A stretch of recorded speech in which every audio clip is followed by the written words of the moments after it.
F1 on 5 Live.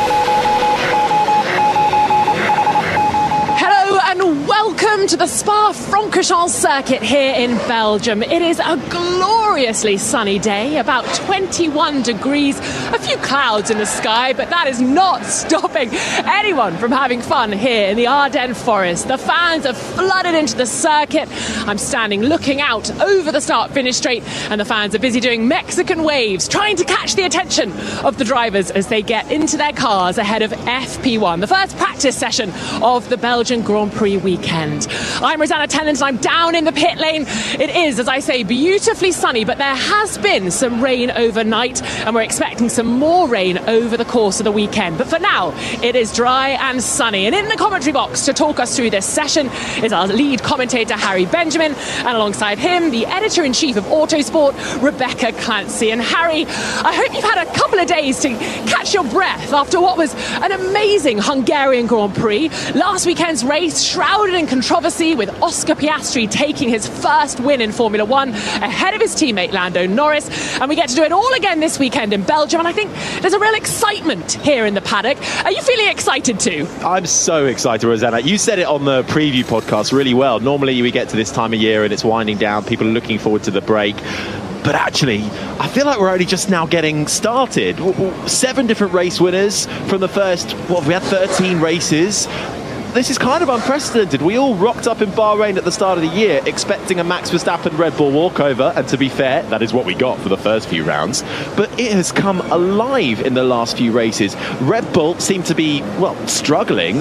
Both cars for very different reasons. Mercedes in the fight. Ferrari were ahead, now they're falling back. The fight for the development race continues too. And McLaren, while they may have the fastest car, they may be getting those 1-2 finishes, the inner turmoil that team is currently trying to navigate with their team management and the radio calls out of Hungary.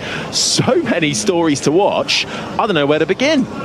Yeah, you're right. So many storylines bubbling away as we head into this final race before the Formula One summer shutdown.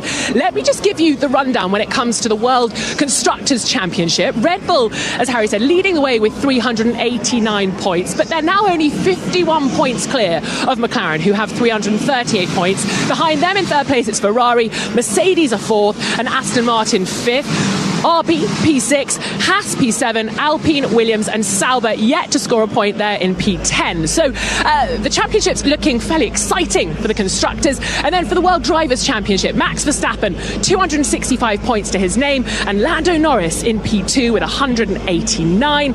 Charles Leclerc P3 ahead of his teammate Carlos Sainz P4. The gap there, not very big, 162 points for Charles Leclerc to Carlos Sainz's 154. Remember, Carlos Sainz missed a race earlier this season, sitting out of the Saudi Arabian Grand Prix after having had his appendix removed. And P5, Oscar Piastri. Then it's Lewis Hamilton, Sergio Perez, George Russell, Fernando Alonso and Lance Stroll. That's your top 10 in the Drivers' Championship. You'll note Sergio Perez down in P7. That's where he finished last weekend as well in the Hungarian Grand Prix. And Harry Benjamin, this is a big weekend for the Mexican driver. A lot of chat in the paddock about his future. He has got to do an incredible job this weekend. His teammate Max Verstappen taking a penalty this weekend. That's now confirmed. So it's all on Sergio Perez's shoulders to deliver a huge result for the team and a huge result for his career. It really is, isn't it? Because those talks between Red Bull and what they do going forward with their driver pairing will be underway during the summer break. That is no doubt. And look, he had a good race actually last time out in Hungary. He recovered well. However, if Verstappen is starting outside of the top 10 for the Grand Prix on Sunday, this is when Perez needs to show that when the lead driver at Red Bull is not in the equation for whatever circumstance, he can be relied upon to mount the challenge, to go for pole position, to get the win in place of when Verstappen might not be able to. That is what most number 2 drivers at Red Bull have been signed on to do. That is surely in the job description for Sergio Perez. No top 6 finishes though in the last 8 races. 141 points behind Max Verstappen. This is probably one of the most crucial races of Sergio Perez's career. Beck, what do you reckon? Can Sergio Perez hang on to his seat? And what really are the other options for Red Bull? Is he feeling almost maybe he's a bit safe and he doesn't need to worry too much? Well, he's definitely not safe, despite the fact that he only signed a contract with Red Bull, an extension, a 2-year extension. Well, it's a 1+1, we understand, at the start of June. Can you believe we're now having conversations about the fact that he might not return after the summer? We understand that there is a performance clause in his contract, which basically says that if he is anything more than 100 points away from Verstappen at the summer break, then that clause is triggered and he can be released from the seat. He's currently 141 points behind Verstappen, so absolutely no chance of getting that down to 100, with only 26 maximum on the table, and that's only if he wins fastest lap and Verstappen crashes out.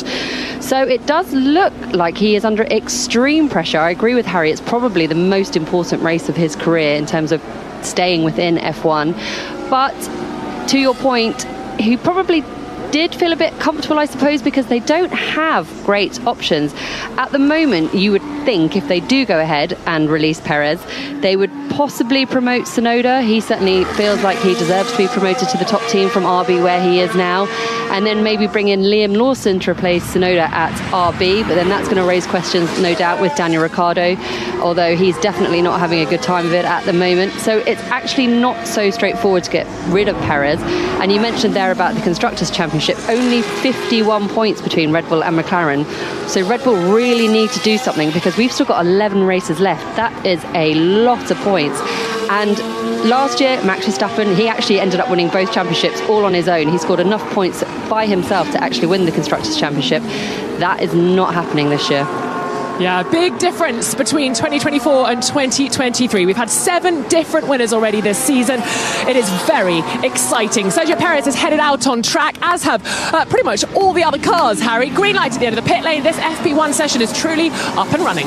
It certainly is. Thank you very much, Rosanna Tennant. 58 minutes and 7, 6, 5, 4 seconds remain of 3 practice 1. And indeed, pretty much everybody heading out on track, just waiting for the Williams of Logan Sargent and the Haas of Kevin Magnussen, who are still in their pit boxes.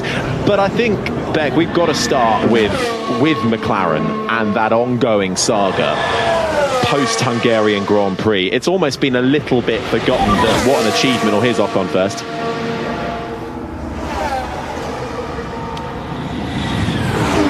Maybe no Ocon. No? Well, we'll see if we hear from Ocon at some point, or if he just pressed the button by accident. Esteban Ocon is out there as George Russell just almost catches a little bit of gravel coming out of Lecumbe. McLaren and that 1-2 finish in Hungary, sensational. What an achievement for McLaren, but that has gone under the radar. That's almost secondary to how the team behaved and managed the situation between the two drivers. What was your view on what happened in Hungary, and how do McLaren react going forward now? So they would disagree with you that it's ongoing. They have come into Spa this weekend absolutely adamant that everything, all the hatchets have been buried. There's no problem. They've had the conversations that needed to be had.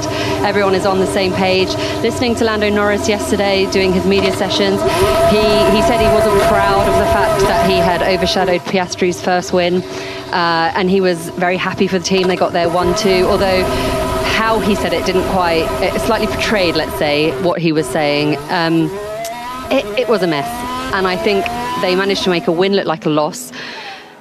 Lando Norris was leading, Oscar Piastri was behind.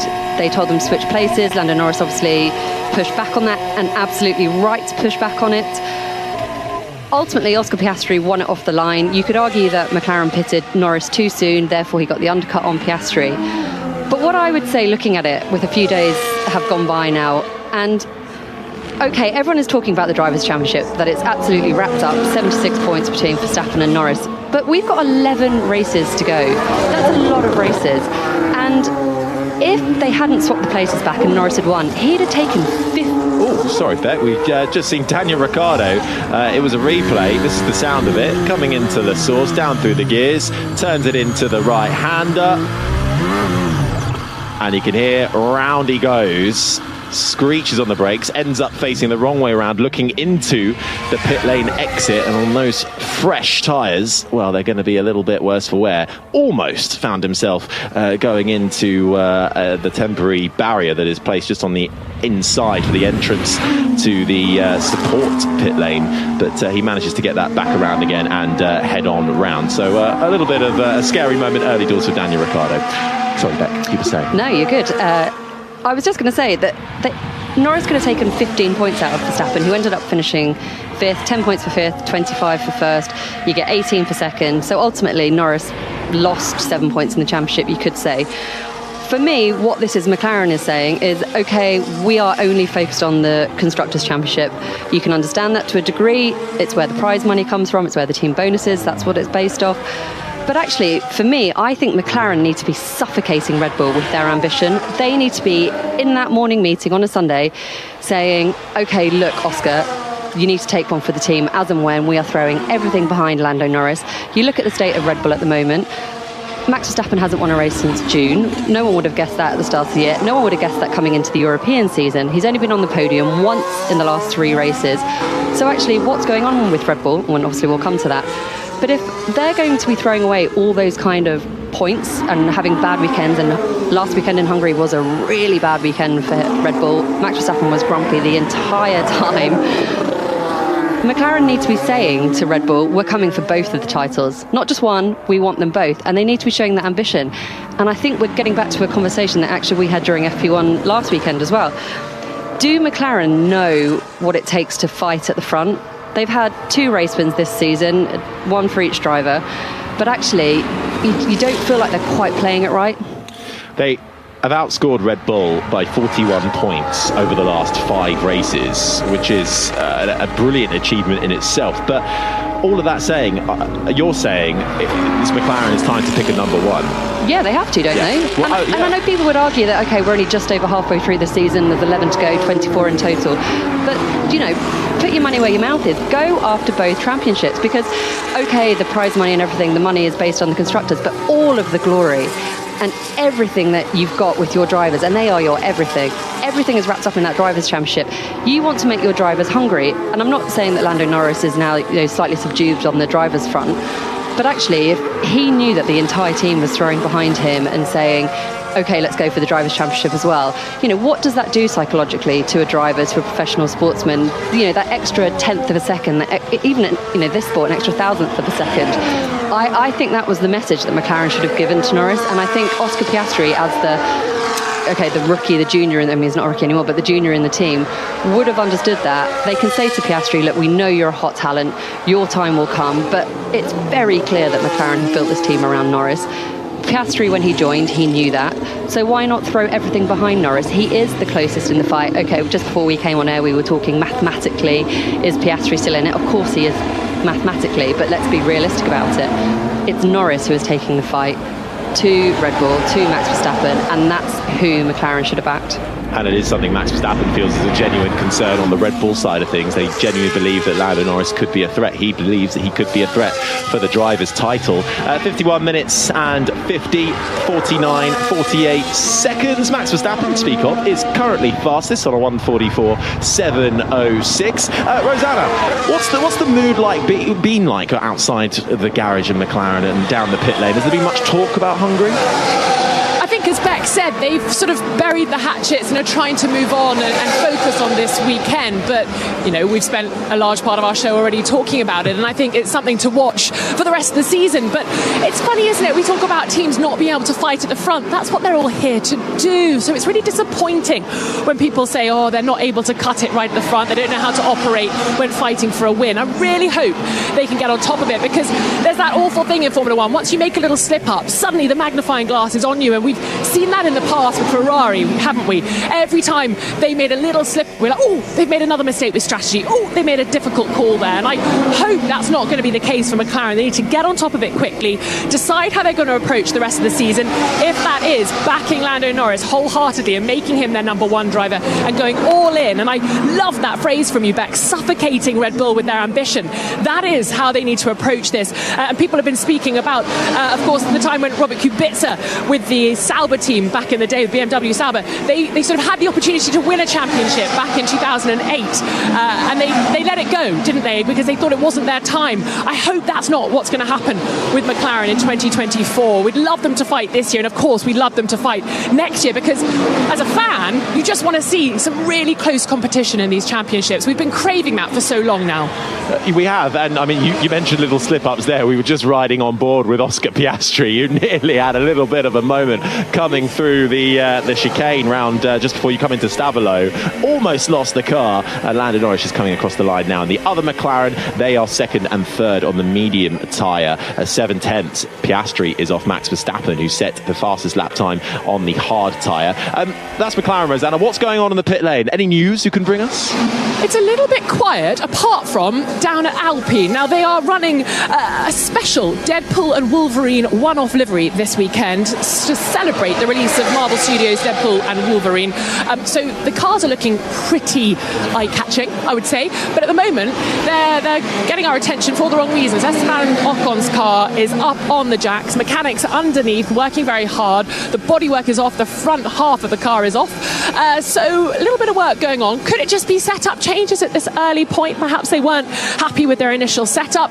But yeah, time spent in the garage, that is a lost opportunity here. And it's such a long lap that you miss out on so much by being here in the pit lane. You need to be out exploring this incredible track, and so much of it has been resurfaced. And I had a quick chat with one of the performance engineers, of course, Andrew Shovlin at Mercedes, about the asphalt, because of course Mercedes have been really struggling in those really high temperatures, and it is warm here in Belgium, around 21 degrees, so not overly hot, nothing like we saw last time out in Hungary. And I said, what's too hot for you guys at Mercedes? And he said, this is kind of okay, it depends on the new tarmac. And I said, how are you rating it? Nice, not nice? And he said, it's nice. So yeah, lots to explore on this 7.004 kilometre track, and new asphalt to get to grips with as well. Yeah, absolutely. New asphalt being placed a couple of months ago, actually, from the run through Blanchimont up Eau Rouge, and then from the Kemmel Straight round towards Brussels, the turn 9 right-hander. So that was resurfaced, and it will increase the pace a little bit, but we'll see how much it actually does. Thanks, Rosanna. Talk of temperature, air temperature's now 22 degrees, track temperature 38.3 degrees. We were kind of half expecting some mixed conditions today, but at the moment, blue skies, white puffy clouds, no rain at the moment, but we are in the Ardennes forest here, so it can change very quickly, as we have all become very accustomed to. Lewis Hamilton just crosses the line to go second fastest. It's still Verstappen who is quickest, a 1:44.5. Then it's Hamilton, Piastri, Norris, Leclerc is the top 5. Sainz, Stroll, Gasly, Albon, Perez the top 10. Russell is ahead of Alonso, Bottas, Ricciardo and Hulkenberg is 15th. Sargent, Tsunoda, Magnussen and Zhou 19th, with Esteban Ocon with those reliability woes back into the pits and out of the car. Didn't manage to set a competitive lap time as yet. One more, Beck, on the McLaren saga. Well, I say one more, I doubt it, but I'm conscious I don't want to really keep going on about it, but it's one of the biggest talking stories that we have. But we wouldn't really be talking about it if Norris had moved out of the way earlier and then let Piastri through. Norris was the quicker driver in the final stage of the race, and I just wonder, why didn't Norris think like that when he could have moved out of the way? Piastri would have got in front, and he would have had a better chance of overtaking him on track and arguably justifying a better win. Yeah, no, I completely agree with you.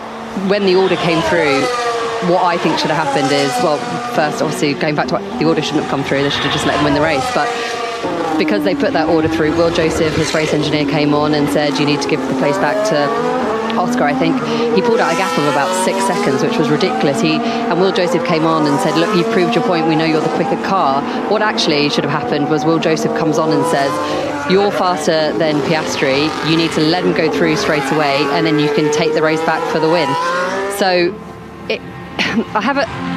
he's a really nice guy, Lando Norris, obviously. We all get on with him. He's a very popular figure in the paddock. But it adds another question mark to his racecraft, and there have been a few over the years. And yes, it's very easy to say with hindsight, and he's even said it himself, coming into this weekend in Spa. But yeah, he doesn't, when you're in the car, you don't have all of the information, which is why I'm making the point that Will Joseph should have said to him, you need to give the place back to Piastri, and just FYI, you're quicker. Because Lando Norris even said it, we're free to race, that's what I should have done. And yes, okay, we're looking at this sort of 4 days down the road. But I think another driver, perhaps, the likes of Hamilton or Verstappen even, they would have probably thought straight away, oh, just go by, I'm just going to come and get you anyway. But Norris didn't quite have that foresight. Well, it is something that will continue to be debated, and McLaren are expected to be quick here, but so too are Red Bull. On paper, it should be more of a Red Bull track, but how that's been pairing out so far has not always proven to be the case. 44 minutes and 51 seconds remain. Pretty much everybody out on track, bar Hamilton, who went third a few moments ago. His teammate is in second. Hamilton's come back into the pits, and still no time for Esteban Ocon, who we last heard was having some reliability issues. Rosanna, what more do we know now? Yeah, I was hoping, Harry, that it was just a few setup changes, but actually the team are looking into a suspected water leak on Ocon's car. Remember last time out it was a hydraulic leak for Pierre Gasly, the other Alpine driver who had to DNF in Hungary, didn't manage to finish the race. That's Nico Hülkenberg coming back into the pits. You're right, Lewis Hamilton has just been wheeled back into the Mercedes garage, so a couple of drivers now coming back in, but looks like Esteban Ocon could be here in the pit lane for a little while longer. Yeah, thanks, Rosanna. Making his 80th start this weekend, will Esteban Ocon for Alpine, after the rumours were mounting and now confirmed to be a Haas driver from 2025 and beyond. So Haas will field a Ocon-Behrman lineup. Beck, how do you rate that one? Well, let's hear from Leclerc first. S1, turn 8. What did you say, Ryan? Please don't. I didn't get what you said, but don't speak in fast laps. Don't speak in fast laps is what Charles Leclerc's message is to his engineer Brian Bottas. Of course, his engineer came in only a few races ago, and clear communication there from the both of them, well, certainly from Leclerc's side, to try and figure out when and where best to speak. There, he said coming through turn 8, so that's just coming out of Lecum through Malmedy off the back of the Kemmel straight. Leclerc is currently 6th. Ocon, Behrman, Haas, 2025 and beyond, strong lineup, race winner, rookie. It's got all the ingredients to be an absolute corker of a duo, right? Has it? Oh, I don't know. Does it just leave you feeling a little bit underwhelmed? I have two feelings about this, because Komatsu has come in at Haas and he's done an absolutely brilliant job so far as team principal. Took over from Günther Steiner. They were languishing down the very bottom of the field last year. Komatsu has come in. It's been a brilliant turnaround, and it's hard to question the decisions he's making when he has taken that team from bottom to they're currently 7th in the championship, not far at all behind Red Bull, RB, one of the junior Red Bull. Ollie Behrman, I really like that appointment. I think it's great to give rookies a chance. He's very good, he's very highly respected, well regarded, and I think in previous years there haven't been enough teams taking a chance on rookies, and so that's really nice to see, and obviously another Brit on the grid, which is always great. Ocon is replacing Kevin Magnussen, who for me is the ultimate team player. He currently sits on 10 penalty points, 2 away from a race ban, and the majority of those points he's been awarded because he's been taking one for the team. Battle scars. Quite literally battle scars. And okay, he's been off the pace of Hülkenberg, who I think is having a very good season, and K-Mag is not performing at that same level, so they've decided that they need to go a different route. So they've gone with Ocon, who was obviously released from Alpine after that incident in Monaco, where he just drove at his teammate Gasly and ended the race. And he's fallen out with a lot of people, Ocon, hasn't he? He tends to fall out with people wherever he goes. And I know you can make the argument, okay, the people he's fallen out with, Alonso, for example, who's also fallen out with a lot of people. He's obviously still very close to Mercedes, so he's managed not to annoy them. I feel like Ocon's appointment there is slightly underwhelming. Do you think Ocon's just got a bit of a bad rap for Monaco, really? Because before Monaco, we weren't really constantly talking about... Well, actually, no. He was fine until Gasly joined the team.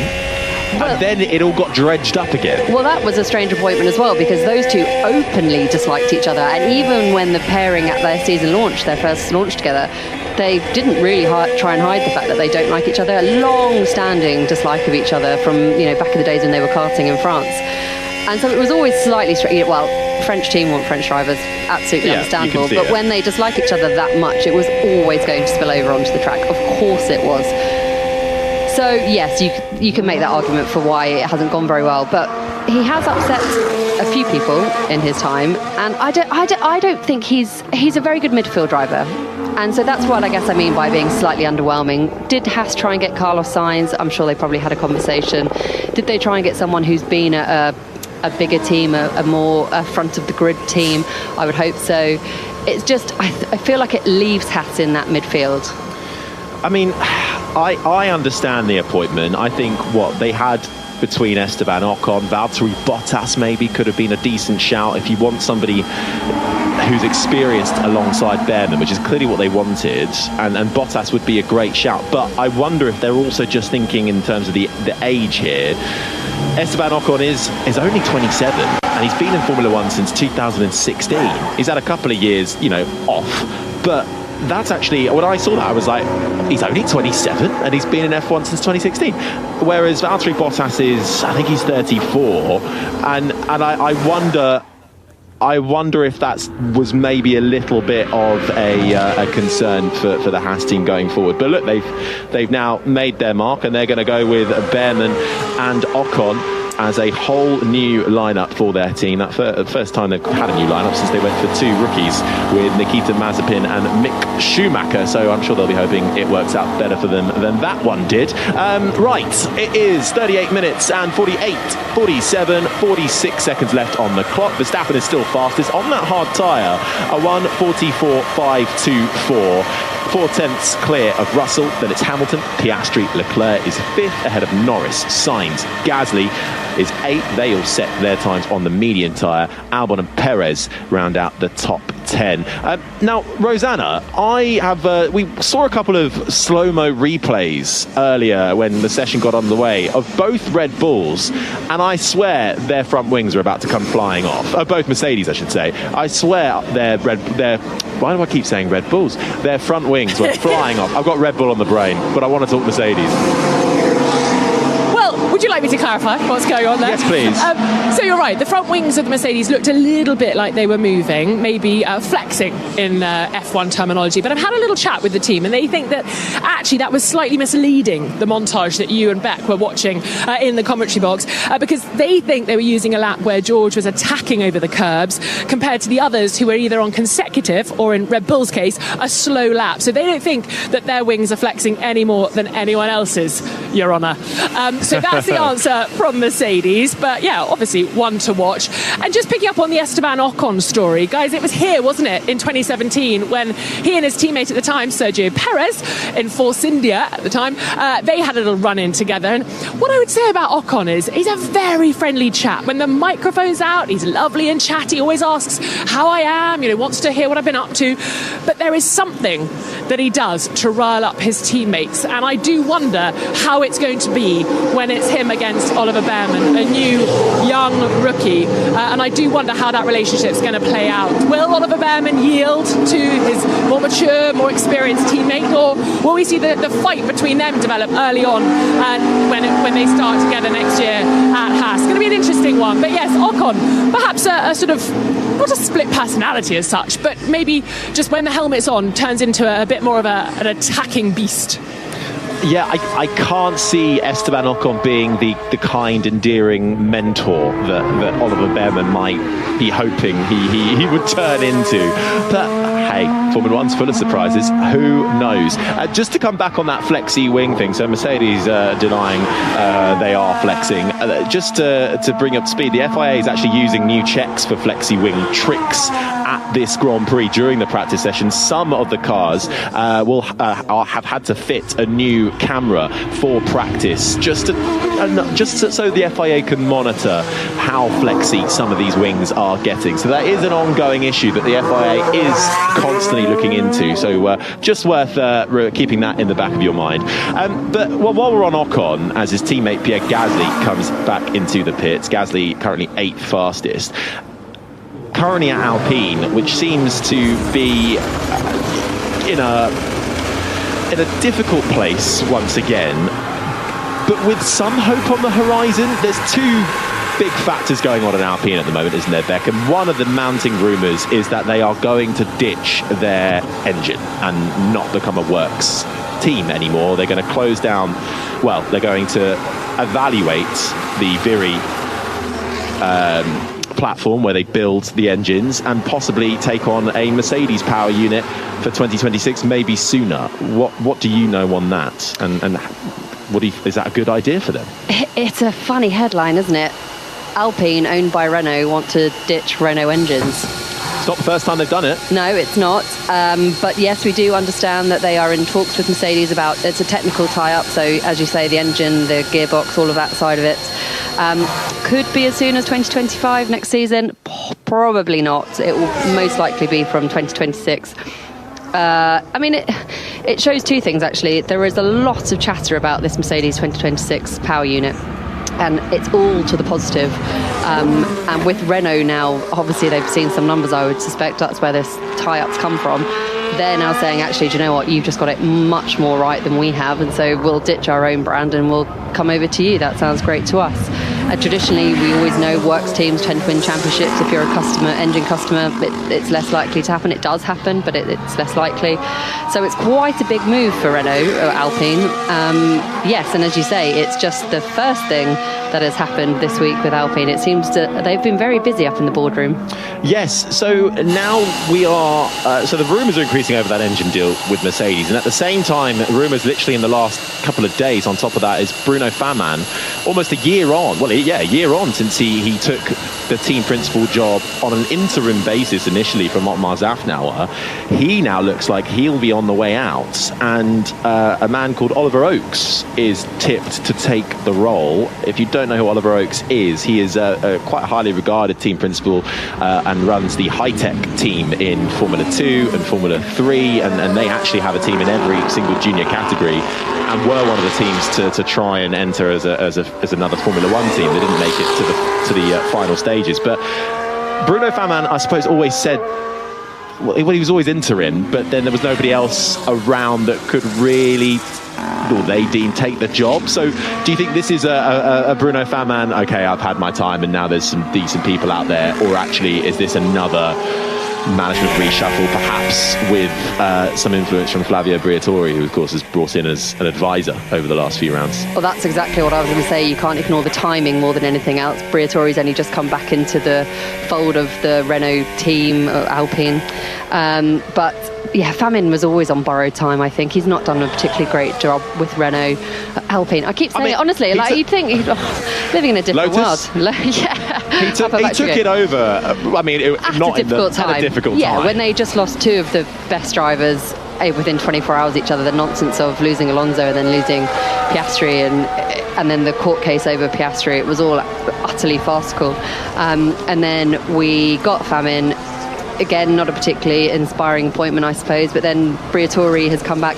To be honest, I think the biggest shock for me is that it's Oakes being associated with taking over from Famin and not Briatore himself. Yeah. Oakes, who runs the high-tech Formula 2, Formula 3 teams, as you say, very highly regarded, would be a good fit there. But obviously, it does feel a lot like Briatore is behind the scenes, pulling the strings. Probably doesn't want the day-to-day running of a team now, and it feels like he's, as you say, he's an advisor, but he's very much cementing his position as the overlord of that and making the decisions, which now include obviously engine deals and the management shake-up. Now, I've just been having a look back for when it was Lotus who were under the Renault brand, and that was what they entered as. Why they went to Mercedes engines in the first place back in 2015, because it was the year after the hybrids came in, and then they went to Mercedes for 1 year with Pastor Maldonado and Romain Grosjean, if you remember that lineup. And then Renault came in, I suppose, back as a works team after. Team, yeah. And then that was the time when we all thought, okay, Renault are back. Yellow liveries back here, works effort, signed new drivers. This is going to be the beginning. They're not just going to be a top 6 team anymore. They are going to have this plan that's going to get them back to the top. Since then, they've had a couple of plans that have tried to get them back to the top, and it hasn't worked out.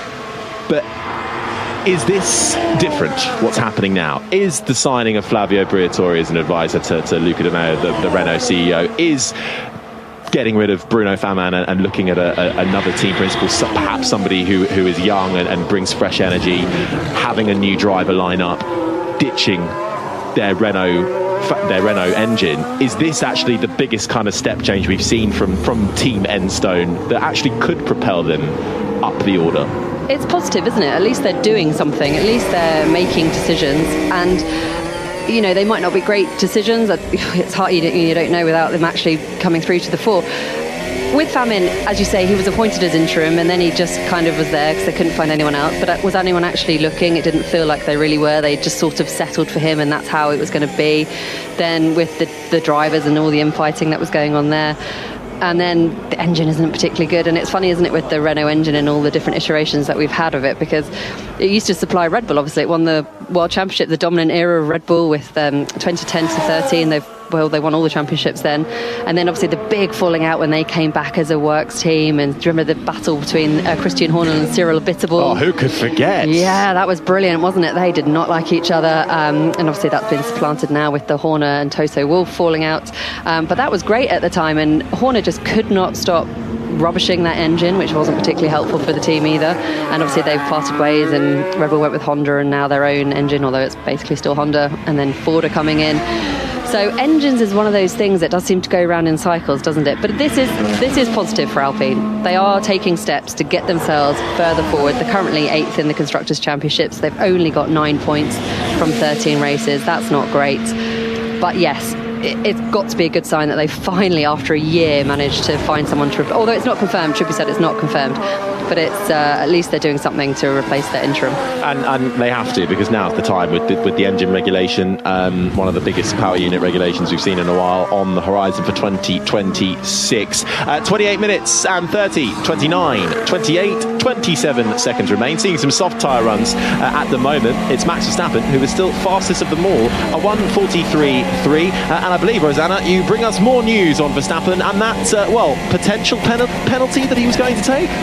Yeah, it's looking good for him today, but it's not going to look so good come Sunday afternoon. It has now been confirmed by the FIA that Max Verstappen has taken a new internal combustion engine. That brings him up to 5, and you're only allowed 4 new ICEs this season. So he is going to take a penalty, and we're assuming that will be a 10-place grid drop. So obviously there'll be more penalties given out over the course of the weekend, you would think, and another driver picking up penalties is Yuki Tsunoda. He's also taking on a new ICE, but also lots of other components, so he'll probably start from the back of the field. But at the moment, Max Verstappen, we think, will take a 10-place grid drop, so he's going to have a lot of work to do come Sunday afternoon. And he spoke after Hungary, didn't he, guys, about how he feels they're behind when it comes to quali pace and race pace. This is a circuit that we've seen him advance brilliantly round before, but it looks like it might be a tougher job in this car this weekend. He's going to need all the setup help he can get, and I guess that's what Red Bull are going to be working on over the practice sessions to make sure his car is set up for as many overtakes as possible.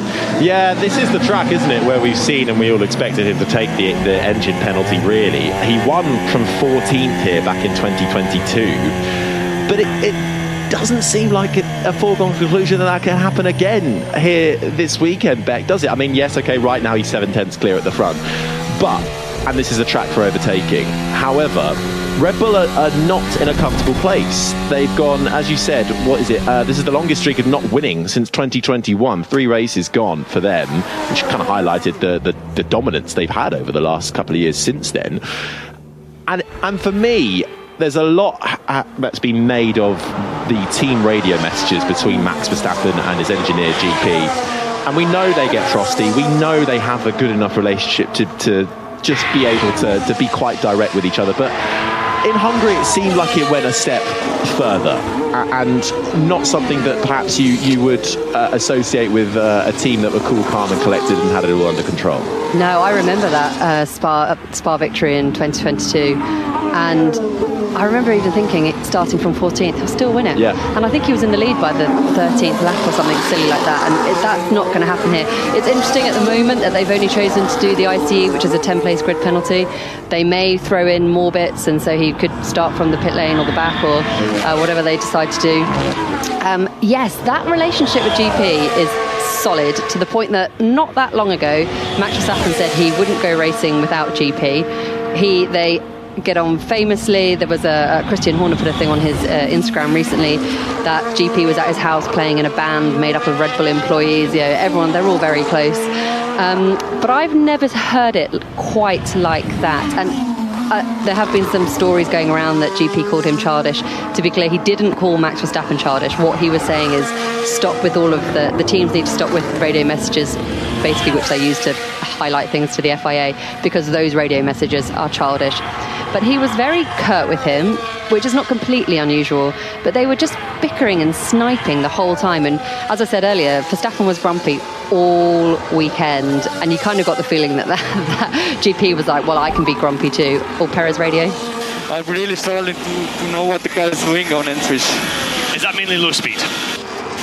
All speeds, low speed and medium. I don't have the feeling of what's going on. I don't have the feeling of what's going on. All speeds, low speeds, medium speeds. The entry for Sergio Perez into corners is not going well indeed. He can't match his teammate on soft tyre running. Sixth fastest at the moment is Perez, almost a second between himself and Max Verstappen. And we already discussed what a crucial weekend this will now be for Sergio Perez with Verstappen's penalty. But I mean, Rosanna, it is interesting, isn't it? Because as Beck said back in 2022, when Verstappen was starting 14th, we all knew he was going to win the race. I'm sure Andrew Benson was already writing the headline, but I'm not sure he'll be doing the same this Sunday. No, it's definitely not guaranteed. We're not expecting him to motor through the field. There are going to be some big challenges for him to overcome if he's going to make his way onto the podium come Sunday afternoon. And yesterday afternoon, I watched Giampiero Lambiesi, Max's race engineer, and Max having a chat up on the top level of the paddock here, split over 2 levels in Belgium. And they stood leaning against their engineering truck for quite some time, having a good old chat. People were coming by, trying to video it, trying to take photos. I admit, I was one of them. I'd love to know what they were exactly saying. They might have just been shooting the breeze. Maybe they weren't talking about Hungary at all. But interesting to have a conversation out in the open, perhaps wanting people to see what was going on. Optics all important here. And yesterday morning, I was in the paddock just having a little coffee and watching who was coming in through the turnstiles. And the same happened with McLaren, trying to present a united front. Andrea Stella, the team principal, walking into the paddock for the first time this weekend with Will Joseph, Lando Norris's race engineer. So all the teams desperately trying to put on a good show to show that everything is all right behind closed doors. But it's going to be a big and tricky weekend for Max Verstappen, but an even bigger one for Sergio Perez. And Harry, I love how you quoted what Perez just said on the radio. I feel like the producers of Drive to Survive are already clipping that up and using it for his episode of Drive to Survive because, yes, he doesn't know what's going on, I think was the summary of what he said. I think not a lot of us do in terms of his contract. Not sure it's worth the paper it's written on. No, Perez fighting for his career. That's the bit they'll clip up and then put on Drive to Survive, I reckon. Thanks, Rosanna.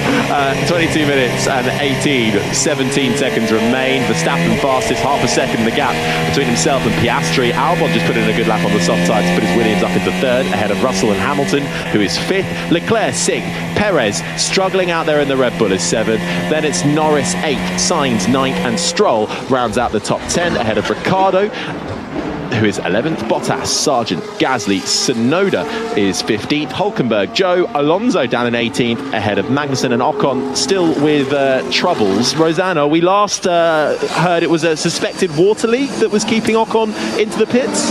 Yeah, and the team are still trying to investigate what's going on with that suspected leak, and he will not take any further part in FP1. Oh, it's a difficult way to start the race weekend. They're going to have a lot of work to do to hopefully get him ready for FP2, but yeah, suspected water leak on Esteban Esteban Ocon's car. As I mentioned, they had reliability issues last time out in Hungary with a hydraulic leak for Pierre Gasly. So all is not well at the French team, but we have spoken about that at length. Just more problems to add up for them. Yeah, it's amazing to think actually this time last year it was a sprint weekend and Pierre Gasly was in the top three. I hasten to say podium because it's not quite the correct terminology, but how things can change for a team, but that also shows they can go the other way as well, just as quickly as McLaren always have seemed to demonstrate over the last couple of years. So, 20 minutes left of this free practice one session. And obviously Olympic fever is taking the world by storm, and the opening ceremony this evening, we'll have live coverage of that on BBC Radio 5 Live, getting underway. Mark Chapman, Kelly Cates, Eleanor Oldroyd, Alistair Bruce Ball from 7 o'clock, guiding you through all of that. Hashtag BBC F1, a question has come in. Do you think we'll ever see motorsports at the Olympics like most other mainstream sports? And if not, why? Beck Clancy, I think that would be pretty cool. Really difficult though, isn't it? It's the logistics would be horrendous. Horrifically expensive. I mean, the only way you could do it, I suppose, was go-karting. I seem to feel like I read an article recently where Alex Albon answered this kind of question, and he was saying you'd have to do it in a way that it was all equal machinery and in a way that wouldn't cost loads of money. Yeah, the cost, I think, is the issue. Not upset any teams or drivers. What do you think our timings are? You tell me the timings. Apologies, Max. All good. All good. Nice, clean, friendly messaging between Jean-Pierre Lambiase and Max Verstappen, asking for timings. Was GP and Verstappen, well, you should tell me timings. Yeah, I'm wondering what the timings are for, though, to be precise. But timing of radio messages that we're best friends again. Yeah, nicely worked in there by Red Bull. I'm sure we'll figure that one out as we head further into this FP1 session. I think the only way. Well, we kind of didn't we, have a bit of an Olympics of motorsport, which was when A1GP was a thing, and you had Team Germany versus Team India, and it was a series that ran its own season, nothing to do with the Olympics, but that could spark quite a patriotic sense amongst the world. I think you have to go with the go-karting route because of cost and also space. Yeah, A1GP didn't end well. So. No. And then you have the argument of, do the drivers want to do it because actually do they ever really want to be in the same machinery? How much do they back themselves? Maybe Logan Sargent's amazing and he's better than Max Verstappen and Lewis Hamilton and we just didn't know it all along. I mean, the Olympics is my absolute two favourite weeks of sport ever. I absolutely adore it. I was watching the Rugby Sevens last night, very sadly watching Ireland lose to Fiji, although they were robbed. Well, probably I'm not allowed to say that, but I adored... And you were listening to that on 5 Live, of course. I was. Yeah, I was actually watching it on the BBC iPlayer because it wasn't on the main channel. Oh, okay. There you go. Yeah, I mean, I plug the plug. Well, there you go. I adore the Olympics, so I would like to see motorsport there. But it's tricky, it's expensive. You don't actually have a lot of participation in terms of, percentage versus the other sports that perhaps we do. So, yes, agree, would love to see it. Tricky, go-karting, I'm all in. Yeah, there is a thing called the Motorsport Games, which sort of runs a bit like an Olympics. I have to admit, I don't know much about it, but I think that's the closest you probably get. Or maybe actually the Race of Champions. That's always a bit of fun at the end of the year. Yeah, but it gets competitive and it is a bit of fun. It's the old guard, isn't it, basically? It's sort of old and young. I remember one year... Is the engine okay? How we can be slower on the first sector? We are checking everything, Fernando. That was Fernando Alonso asking, is the engine okay? Because he feels quite slow out there. He's down in 12th at the moment, 1.7 seconds off. Teammate Stroll is a little up the road in 10th spot, but Aston Martin continuing to work through a tough period in their season as it currently lies. Yeah, Pascal Wehrlein did Race of Champions once and won it, I seem to remember. Right, okay, you've proved my point. Well, he's not the old guard, he's quite young. No, but he's not the best either, is he? Let's be honest. I mean, is he FE champion? Formula E champion. Yeah, Formula E champion. I knew you were going to throw that at me. Yeah, can't knock him for that. Formula E, where all F1 drivers go to continue their career. So, I don't know. No, it's difficult. It's a tricky one, but, that people have tried it to some degree and it doesn't really work. I think there are enough other sports that probably deserve a place in it, like squash. It blows my mind that squash isn't in the Olympics slightly. And then you have other sports which are So yeah, it's a tricky one. I don't know how you do it, but I would love to see it. Bit of breakdancing. Are you a fan of that in the Olympics? Is it a sport? What defines a sport? Whoa, how long is this show? Come back for FP2, I'll have a better answer for you. What defines a sport? That's the question we're asking. I will have you know that as teammates, Pascal Wehrlein beat Esteban Ocon in the championship, although Ocon did only do half the season. So there's that. But he also beat him in the second half of the season more often than not. But then why did Ocon keep a seat and Pascal Wehrlein didn't? Although Wehrlein's now a champion. Politics. It's always politics. It's always with Ocon. politics. No, Wehrlein, I think he was at Sauber, wasn't he? And then they got with Ericsson, and Wehrlein was in the shootout for the Mercedes seat to replace Hamilton. Well, he was a Mercedes young driver, wasn't he? Yeah, and I think it was between Wehrlein and Bottas, and obviously Bottas won that out. And then I seem to remember that actually coming back to the Race of Champions, that Pascal Wehrlein picked up an injury at the Race of Champions, which meant he had to miss China that year, 2016. And so Antonio Giovinazzi got his debut in the Sauber. I'm plucking this. I don't know where I'm getting this from. This is so... I can confirm this is all coming out of his head and not the laptop. Yeah, and then I think Mercedes got a little bit scared that he picked up an injury and had to miss a couple of rounds. So then it gets a bit cloudy, but there's something... He nearly became a Mercedes driver, but obviously there's so many nearlies in Formula 1 that you can't go by that. Anyway, who'd have thought? Congrats, Pascal Wehrlein, the Formula E world champion. 14 minutes and 49 seconds remain of FP1. Verstappen still fastest, half a second ahead of Piastri, Albon, Russell, Hamilton is 5th, Leclerc 6th ahead of Perez, Norris, Sainz, Stroll is the top 10. Ricciardo in 11th ahead of Alonso, Bottas, Sargent, Gasly 15th ahead of Tsunoda, Hülkenberg, Magnussen, Zhou 19th, and Esteban Ocon with reliability issues won't be going out for the remainder of the session. Indeed, only did one lap before coming back in. If we just head to the bottom half of the team standings, because there was some news that came out again around Sauber to become Audi. In news that I think caught quite a lot of people by surprise, is obviously Audi are working hard behind the scenes ahead of their factory entry, where they take over 100% of the Sauber team for 2026. They've already signed Nico Hülkenberg as one driver. They're looking for a second seat there. The Sauber CEO and chairman of the board, so Sauber CEO Andreas Seidel and chairman of the board Oliver Hoffmann have now departed the team, Beck, and Mattia Binotto, formerly of Ferrari, has now been named as Chief Operating and Technical Officer for Audi. He begins work next week. What on earth has happened in the space of 2 weeks for Seidel and Hoffmann both to go ahead of what we all thought they were working mainly for that Audi entry? In the background, gearing up effort. Well, Seidel obviously left McLaren to join Audi, as it were.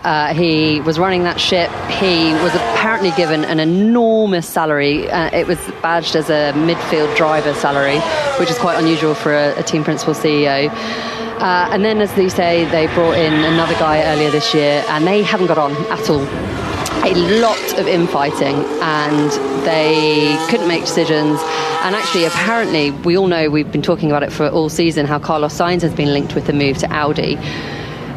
It turns out that apparently it wasn't as an attractive proposition as we were being externally led to believe.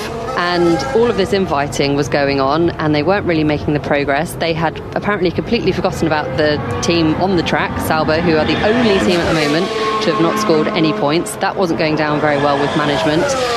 And instead of picking sides in the fight between the two bosses, they got rid of both of them.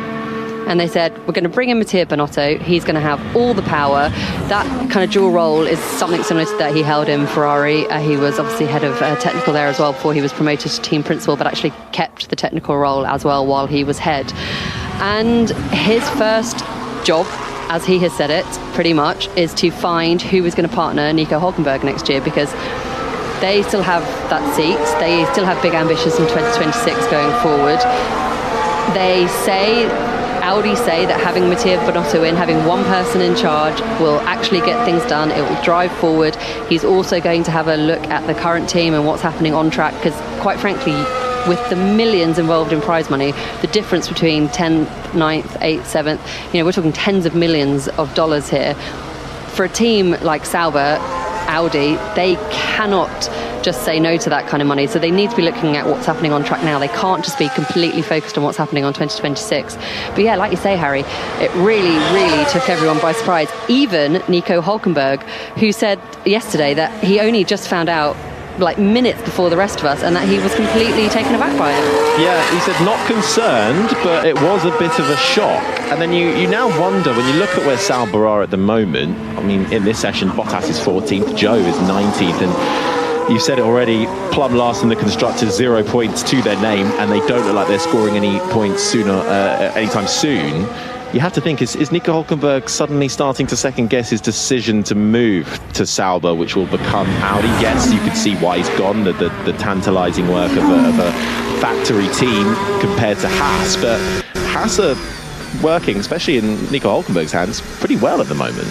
Yeah, Haas are looking really good, like we said. Under Komatsu, they're making great progress. I think they've scored 20 points in the last 3 races. They've moved themselves up to 7th in the constructors, and then you've got Sauber plumb last and not doing very well, not looking like they're making any progress, not looking like a particularly attractive proposition to anyone else, it would seem. It's not just Carlos Sainz they're talking to, although that very much is their top pick.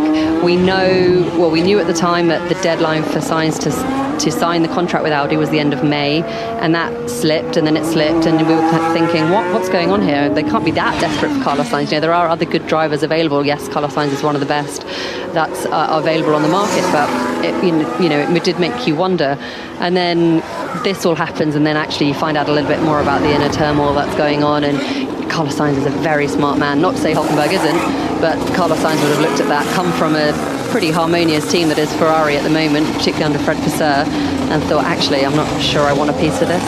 But then Mattia Binotto knows Carlos Sainz very well, was in charge, was team principal while Sainz has been at Ferrari, so actually that move might be back on now. Yeah, well, that could really shake up the driving market again. Even Valtteri Bottas saying and alluding to the fact that kind of resets his position at Sauber going forward, and what that can do for the Finnish driver as well. His teammate Joe Guan Yu also very much on the market. 9 minutes remain of this session. Rosanna Tennant, I'm told you have a question. Well, given we are about to start the Olympics proper with the opening ceremony, of course, as Bex alluded to, some events have already started taking place. I thought we might turn our attention to some F1 personnel that have competed in the Olympics. And I wondered if you two knew, or whether our lovely listener might know as well. There is no use of search engines allowed. I would love people to get in touch if they know. I've heard word that Beck Clancy's already on her mobile laptop trying to find out the answers. So who has competed in... Oh, you know already? I know one. You know one. Okay, amazing. Well, we're going to leave it... Oh, I think there was some radio. It's a bit noisy down in this old pit lane. It's just Russell saying, I have no rear end at all. But carry on, Rosanna. So, Rosanna, the question you're asking for hashtag BBCF1 is... Who, in the F1 paddock, over the years of F1, has also competed in the Olympics? So it's not necessarily just current day Formula One personnel. It's over the course of the Formula One World Championship. And let's also include the Paralympics as well. So do get in touch if you think you have an answer, or maybe several answers, because there isn't just one. Very good, Rosanna. We do love a good hashtag BBCF1 question. I only know one. This is going to be interesting. Do you know the mic on button as well? Yeah, I know. Sorry. I was so excited I completely missed it. I only know one that I think of straight away. So, okay, yeah, well, we'll keep in the last 8 or so minutes, get them in, and we can also discuss it during FP2 as well. So I think Alex Zanardi is the obvious shout. No? Rosanna? Is that yes? Do I get a tick? Very good shout. And Bet, who were you thinking? Tom Stallard is the one that most people know. I did know that. Silver medalist Can you give me rowing. Some details? Yeah, silver medalist rowing Beijing 2008. Okay, for an extra bonus point, these are pretend points. This is hypothetical funsies. Fastest lap. No, yeah, exactly. Do you know which boat? I think he was in the 8th. Hamilton's just on the radio saying, I've got some bouncing, by the way. He's struggling out there, needs to come in, and he has done so now. No rear end for George Russell, and now bouncing for Lewis Hamilton. Very good, Beck Clancy, in the men's 8. Like that from you. The only reason I know this is because I remember my first Montreal. You know, they do the ridiculous boat race, like stock car version of boat racing down the Olympic rowing lake. That's when I discovered that he was actually an Olympic rower, because I thought, gosh, he's very impressive in a boat. And yeah, someone mentioned that he was actually an Olympic rower. So that stuck with me. Yeah, big congratulations to Tom Sallard. Do you know any more? Silver medal. There are quite a few more, but so let's F1 Fiend has said Sir Jackie Stewart. Oh, was he clay pigeon shooting? Well, we'll have to dive into that one. Dina says Tom Stallard at McLaren, well done. James says McLaren race engineer Tom Stallard is a silver medalist in rowing. Alex Zanardi won Paralympic gold in hand cycling. Stu, that'll be Tom Stallard then, a former Olympian. Chris also says Jackie Stewart, questions shooting. So that seems like it's got a bit of traction. Kieran also went with Alex Zanardi as well. So people know their stuff. I think it was Sir Jackie Stewart doing shooting. Well, I'll leave that with me, and I'll try and do a bit of quick research on that one in the last 5 or so minutes. But text Sir Jackie, go on. Oh, I'm told he didn't qualify for clay shooting, and for Scotland. He finished behind Joseph Wheater and Brett Huthart. I remember it like it was yesterday. He qualified. He tried to qualify back in the 1960 Olympics. All gathered round the wireless at the time, and sadly he didn't quite make it to competition. But it was worth a try for Sir Jackie Stewart. So whoever sent that one in, that is a brilliant shout.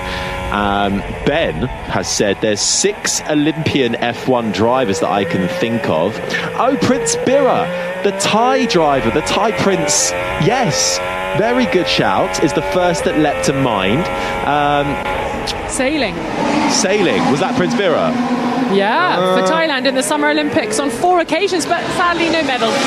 Well, yeah, you just reeled that off, didn't you, Rosanna? Very nicely done. What can I say? Rubes, hashtag BBC F1. This is brilliant.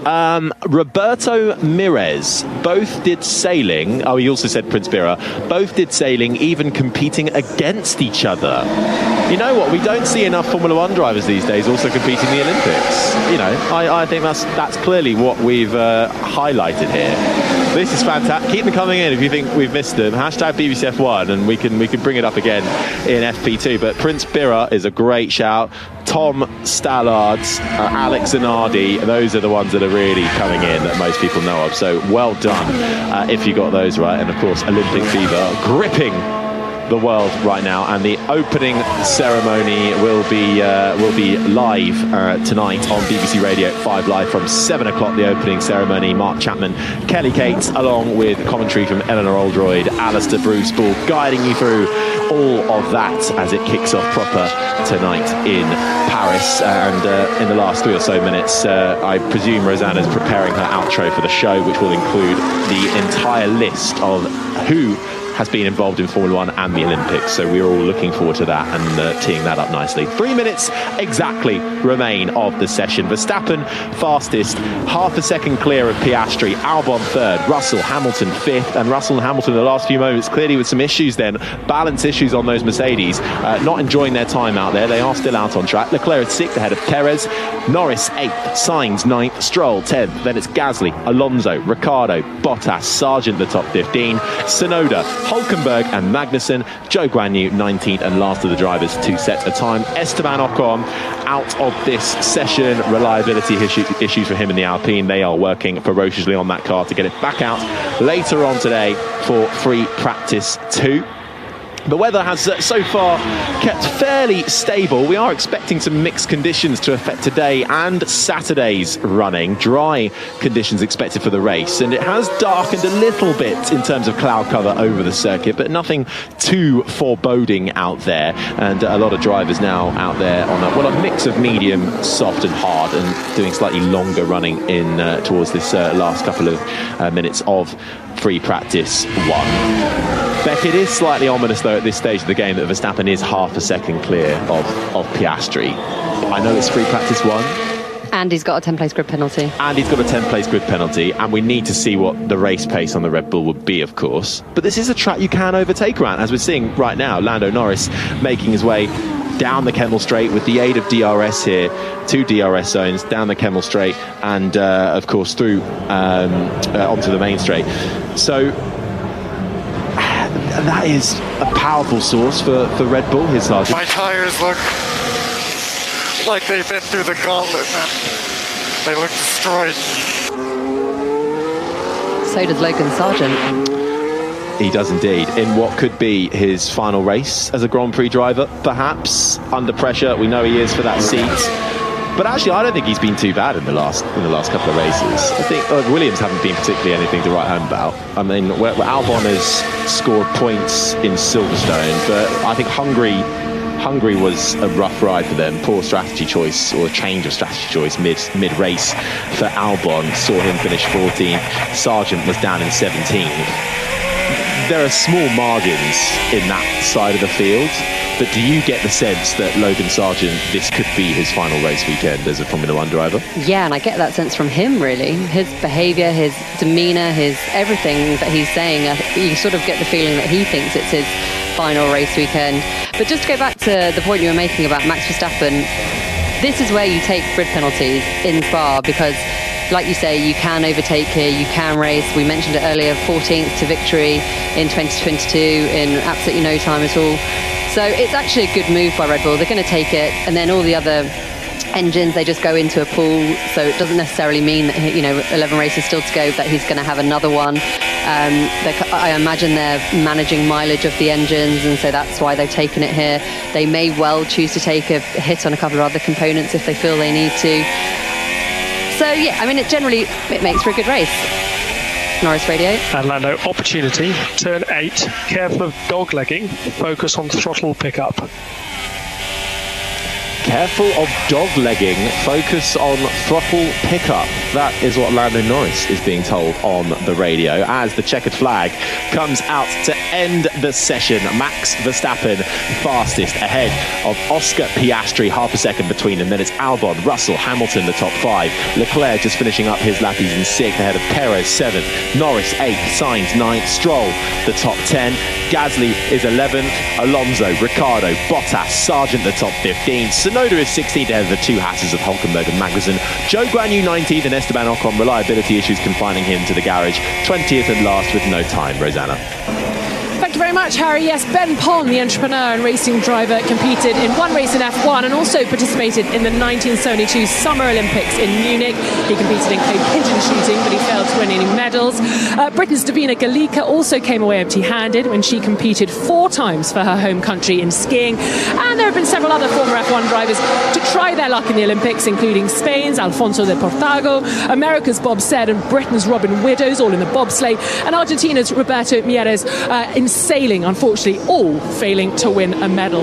So normal service resumed here in Spa-Francorchamps. Max Verstappen and Red Bull at the top of the timesheets. Do join us later on for FP2, where we'll see how the pecking order is starting to establish itself. My thanks to Beck Clancy from Autosport and our lead commentator Harry Benjamin, especially Harry for setting me up for that Olympics fact finder mission. Thank you very much, challenge accepted. Do join us for FP2 later on. We'll be live at 5 to 4, and you can find us on the BBC Sport website and on your smart speaker. This has been an IMG production for BBC Radio 5 Live.